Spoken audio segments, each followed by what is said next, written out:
Hey everybody, it is Chris. It's Monday, August the 12th. I am just back from a little bit of a long weekend spent at the Maryland Eastern Shore. It was lovely.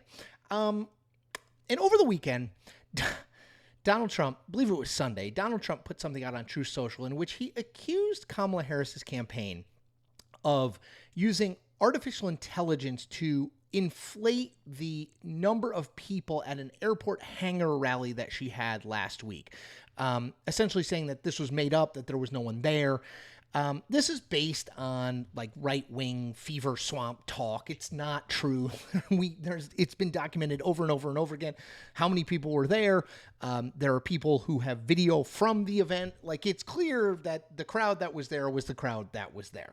But it gets me to something that I've talked a lot about, but I want to talk more about because it's clearly something Donald Trump is fixated on right now and can't get past, which is crowd size.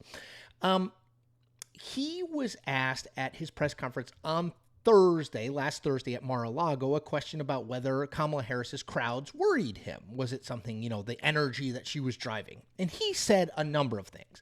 He said she only got 2,000 people, which is not true. That he had gotten 107,000 people in New Jersey for a rally, not true. That he had gotten 86,000 people in Alabama for a rally, not true. That he had gotten 66,000 people for a rally in South Carolina, not true. Look, he gets big crowds. This is like a lot of things with Trump. He gets big crowds. They're just not that big, right? He has to gild the lily. He has to exaggerate. It can't be 35,000. It has to be 65,000, right?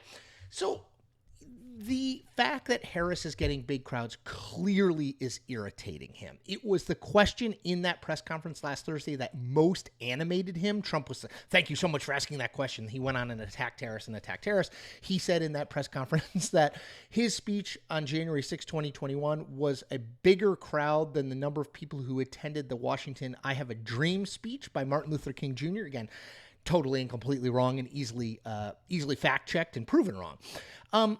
But the thing over the weekend about how Harris is using AI, again, this is not true, but his allegation that she's using AI to somehow beef up her crowds, it just speaks to how fixated, how obsessed he is on it. And he sort of always has been, right? I mean, think back to even before he was president, Sean Spicer, his hapless White House press secretary, being forced to go out there and say that Donald Trump had the largest inauguration crowd in history when it was clear he didn't.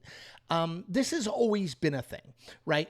And I think it's part of a broader issue with Trump, right? It's all, or not even issue, the way in which Donald Trump sees the world, right? So in Donald Trump's world, bigger is always better. Always, always, always. So when I was researching my book, I will put a plug for it. It's called Power Players, Sports, Politics, and the American Presidency. You can get it on Amazon. When I was researching my book, I did a ton of digging into Donald Trump and sports. And one of the two very interesting things came up. One, Donald Trump was a good high school baseball player. Now, he has said that he was the best high school baseball player in New York State. That is not true. But he was a pretty good baseball player. In fact, he was really a good home run hitter because that's all he cared about. So there are interviews with former teammates of his where he only focused on hitting the ball as far as he could. He wasn't super interested in hitting for average. He wasn't really interested in fielding. He wasn't really interested in running the bases. He wanted to hit home runs. Okay, so that's example one. Example two, if you listen to Donald Trump talk about golf, particularly vis-a-vis Joe Biden, it's all about how far he hits the ball, right? So Trump hit a ball and he said, Joe Biden, that's 270, right? 270 yards right down the middle of the fairway. Joe Biden couldn't hit it anywhere near that. And again, people who have played golf with Trump say what he cares about is driving the ball, hitting it as far as possible. He's not really interested in how straight it goes. He's not really interested in how he scores. He's not really interested in putting and chipping the short game. He's interested in hitting it as far as it goes.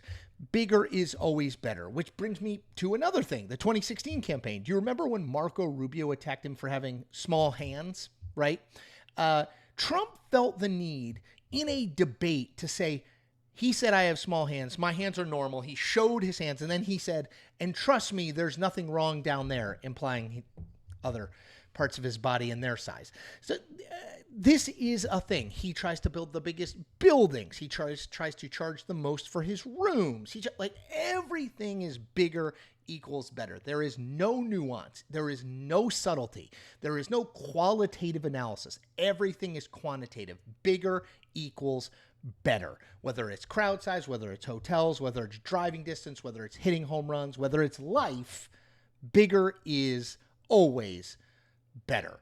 And I think that fixation continues to haunt him, right? He can't deal with the idea that someone might be drawing crowds that occasionally are bigger than his crowds, because nothing can ever be bigger than something Donald Trump does. Okay, that's all I got for today. As always, I ask you to subscribe to this channel. Just hit subscribe. We're over 35,000. We're going to 40,000 people. Let's go.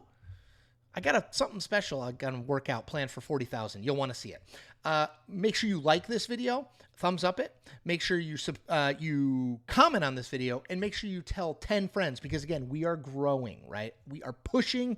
We got 90-ish days until the election. I'm pushing like crazy to make this YouTube channel as big as it possibly can. So tell as many people as you can about it. All right, everybody take care. See you tomorrow.